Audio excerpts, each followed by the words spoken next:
stellar crew. I'm David Wyrick. What's up, everybody? Aleksandar Ostojic here. Welcome Fired to up. another episode of Be Stellar Podcast. Today, we're going to talk to you guys about why you should be different. Why you shouldn't follow the crowds. Why you should be different, exactly. Absolutely. Yeah. Well, I actually had this conversation with my wife. So, it's funny looking into my daughters are 12, 13. And it's funny looking into the lives of a teenager. Because as an older person, you recognize all the foolishness of being a teenager, right? Yeah. And as a teenager, it's so serious. Uh-huh. Because it's all you know. So my kids are pretty good kids. Like they don't, as far as I know, they don't really do anything wrong, right? They cop an attitude just like any other kid. But so, the 12-year-old, her best friend, been best friends since like preschool, has a boyfriend. My daughters aren't allowed to date because they're too young. So now this girl was kind of turned into not wanting to be my daughter's friend. And I was telling my wife, in life, I think everybody should teach their kids how to be alone. Because you have to learn to make your own decisions.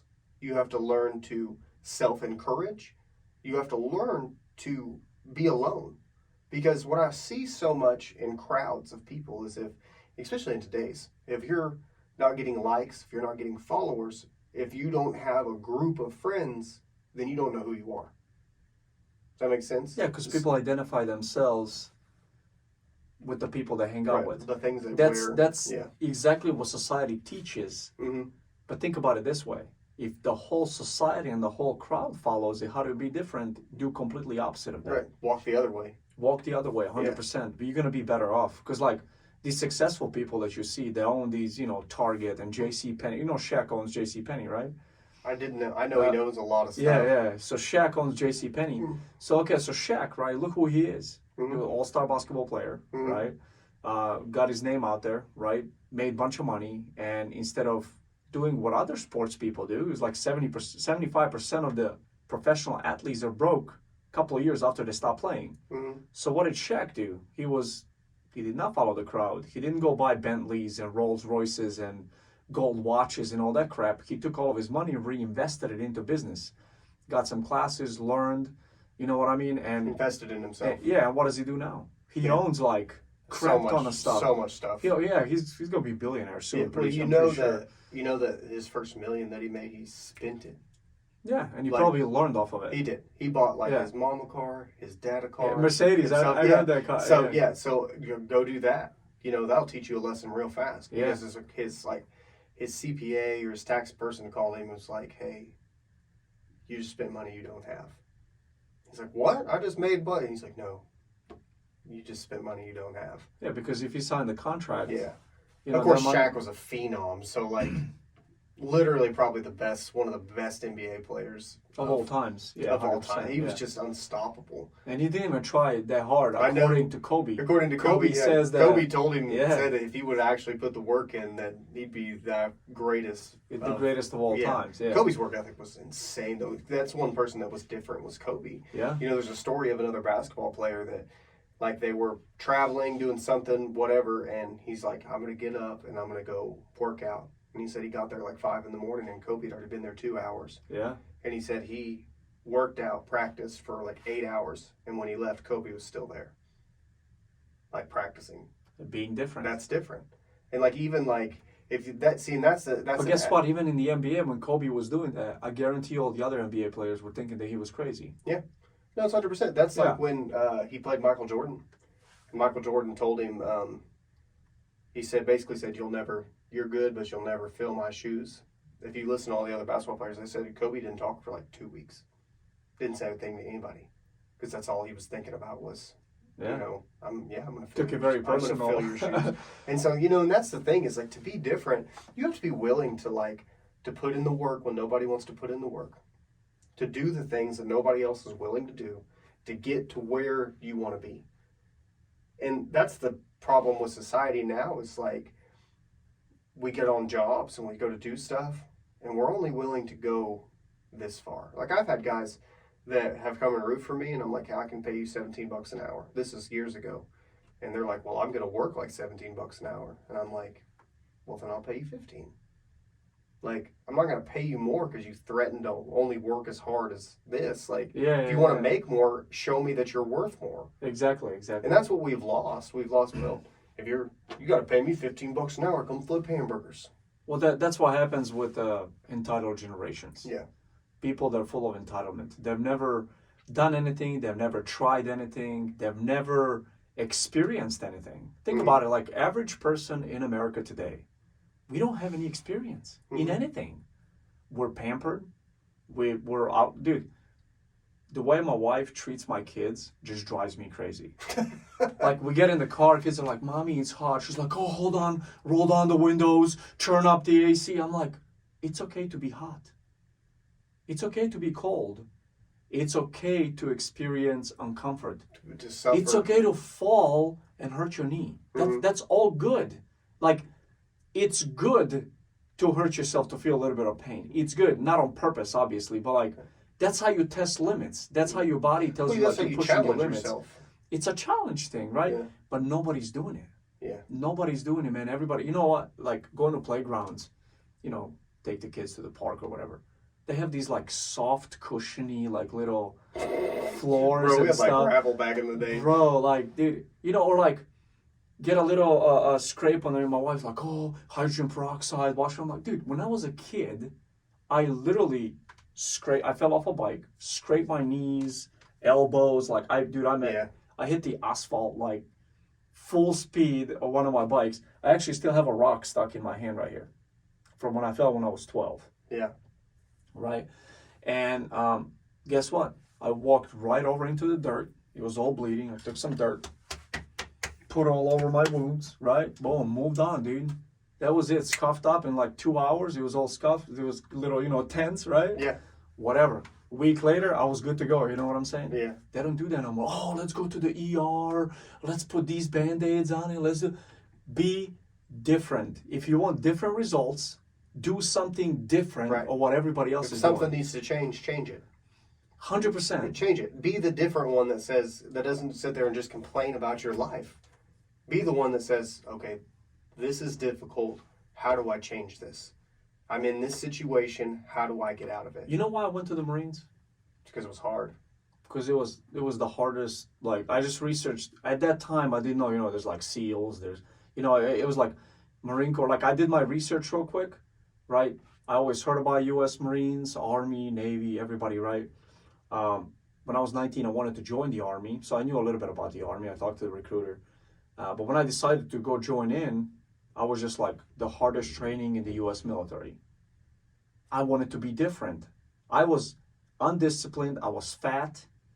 I was, dude, out of shape. It was ridiculous, dude. I couldn't run like quarter mile. First time I ran a quarter mile, and I died, bro. Like, my heart jumped out of my chest. Felt like you were, yeah. And I was like, man, what is going on? Like, okay, I'm fat. I'm out of shape. I'm undisciplined. I need to go put myself through hard military training. Like, that will shape me up. So, and I know Air Force ain't gonna do it. I know Navy ain't gonna do it, right? Army to some extent, right? I was like, all right, I need to go into the Marines. For my research, I'm like, yep, Marines. Call the recruiter. Dude, he's trying to sell me on things. I'm like, bro, you ain't gotta sell me on it. I'm already sold on it. I sold myself on it. That's the best sales you can do. You know what I mean? I want this. I want this. That's it. Just sign me up and let me go. No, he's like, oh, see these tiles. Do you want experience? Do you want adventure? Do you want financial stability? I'm like, dude, I told him straight up like this, right? I was like, I want to go to Middle East and shoot people. He looked at me like I was crazy. Hey, when I was going to go in the Air Force, the recruiter called me, right? And he literally asked me, are you okay? Would you be okay with shooting people? He called and asked me that. That's so sad. And I went, no, like, he wasn't asking me like, oh, poor baby. He was asking me like, you might have to shoot people. Is that okay with you? I was like, yeah, I guess. Like, depending on what job you do in the Air Force. If that's what I got to do, I mean, that's what I'm signing up for. Like, I'm going in knowing that there's a possibility. It's a military, dude. That I might have to be in a firefight. Yeah. Like, I know this. Like, I'm not joining the military. I wouldn't be, of course I didn't go, but I wasn't trying to join the military because I wanted to get patty caked. Like, I'm going because I wanted to serve my country.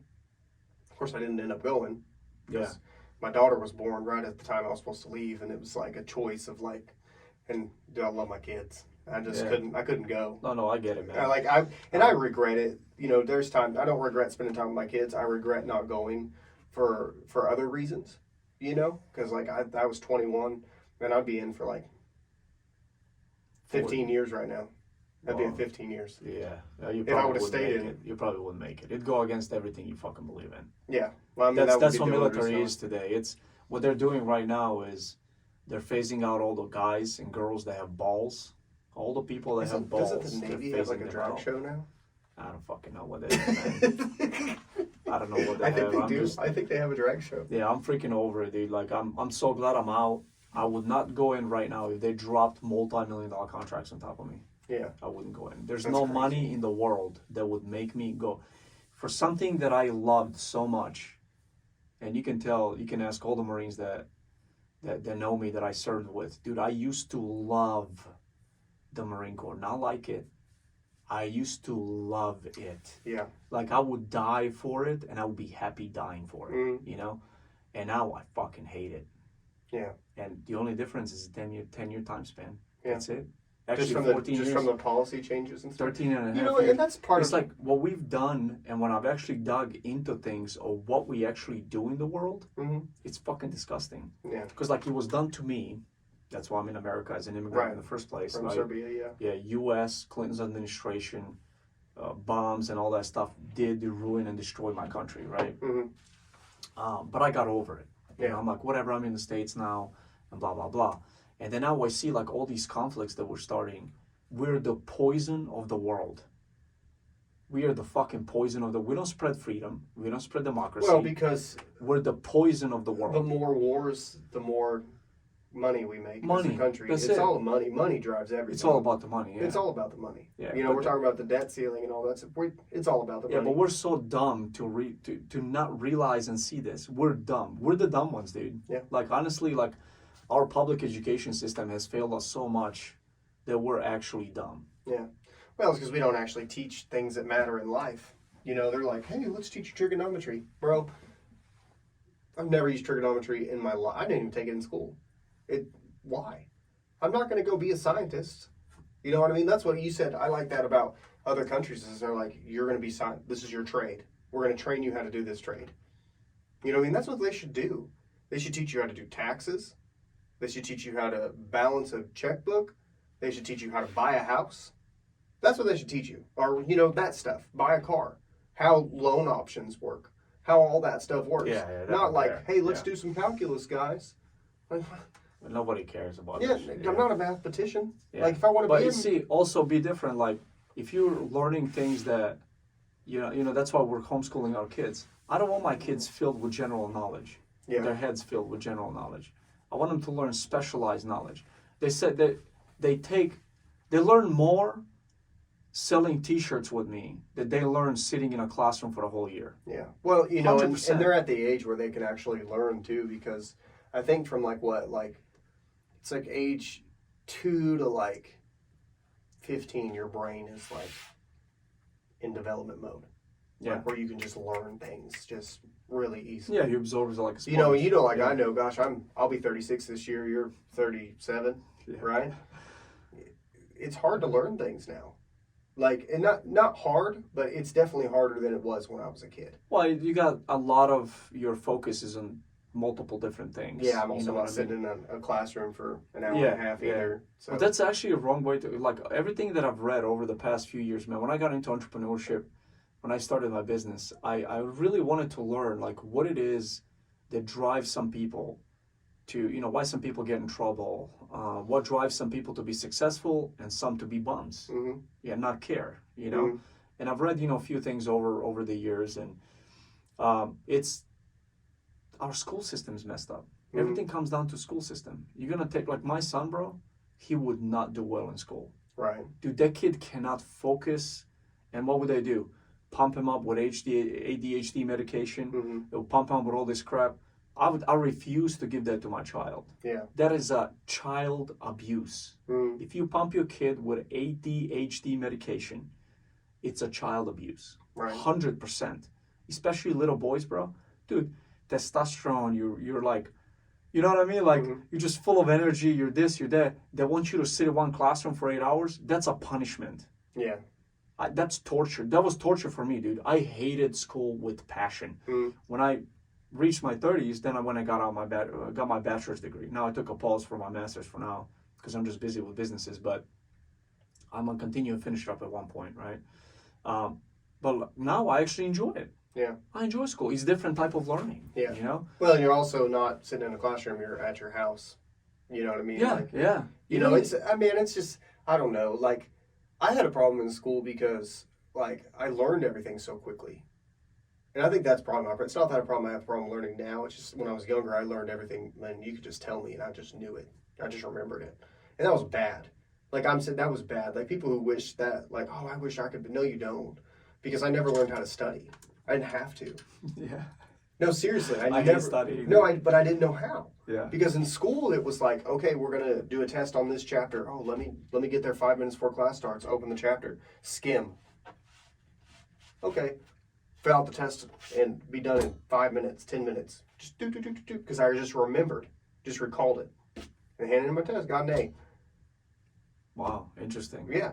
Seriously, throughout my whole high school career. I was like, you guys didn't even know, but you were listening to a genius. No. That's bad. Because when I got in college, in business law, my first test is like this thick. You actually got to study. Dude, I got a D. I didn't know how to study. Yeah. I didn't have to. And so all those people, they're like, oh, I wish you're so smart. And I'm like, back then I was like, yeah, great, you know, whatever. Like, yep, now I wish it would have been more difficult for me. Because I wish it would have forced me to, like, have to study. Because I just didn't have to. Yeah. I'd read a study guide and, like, I just memorized the answers. I didn't learn it. I just memorized the answers. At least you were smart. Like, I hated studying and I couldn't remember crap. So I was double screwed at that point. Because, like, dude, it was, so at the beginning, you know, I was like 7. I started school, first grade. We lived in a war zone. So, like, school was closed, you know, let's say semester from September to May. Mm-hmm. It was closed, what was that, 8 months, right? It was probably closed, like, 6 or 7 months out of the 8. Mm-hmm. At the end of the year, they would just give kids passing grades, move them on to the next class. So, like, you never really learn how to read. You never really learn how to study, right? Any of that stuff. So I came to the 4th grade when I was in a refugee camp. It was the first time when I actually stepped in the classroom, like, with 30 kids. Because I lived in a small town. There was only 4 of us in my classroom. Mm-hmm. Only 4 kids. Right. Like, we live in the sticks. Mm-hmm. But you go to, like, Neosho High School. No, they have a big school. They actually have a big school. Yeah, that's what I'm saying. Neosho has, like, 12,000 people or something. So my whole town was, like, 250 people, 300 people. That was 4 kids in the whole town. Mm-hmm. And that was it. That was the first grade. 4 kids. Right? So we started, and then, you know, bombs, air raids, all this crap. Go home, go with your family, no school today, no school tomorrow, no school for next 2 months, no school for next 3 months. I was like, yeah, hell yeah, this is great, you know? But then at the end of the day, I didn't learn anything. Yeah. So when I came in 4th grade, my teacher told my mom that I was the dumbest kid he's ever met. Like, straight, dude. Like, we have, you know, over here, people tell you that, you sue the school. Yeah. You know what I mean? Over there, it's just like, your mom's just like... Over there, my mom's like... She was embarrassed because he told her in front of the whole, you know, teacher, parents, conference, whatever it's called when they call the parents in school. But, you know, that was my driver in a sense to get my bachelor's and all that stuff. Because, like... You didn't show him. Am I ever dumb? But this is the thing, though. Am I ever going to use it? Probably not. Like, I don't even care. Yeah. Like, that teacher is a fucking loser. Like, I look at it now. I look at teachers. Like, we need teachers. Mm-hmm. Right? But it's like... A person that's never really experienced anything in their life is going to teach my kid how to be successful? Yeah. That doesn't make any sense to me. Yeah. So be different. Put your kid through homeschool. Have them go to take college classes when they're 12. Mm. Be different. Do something different. Do something different. Yeah.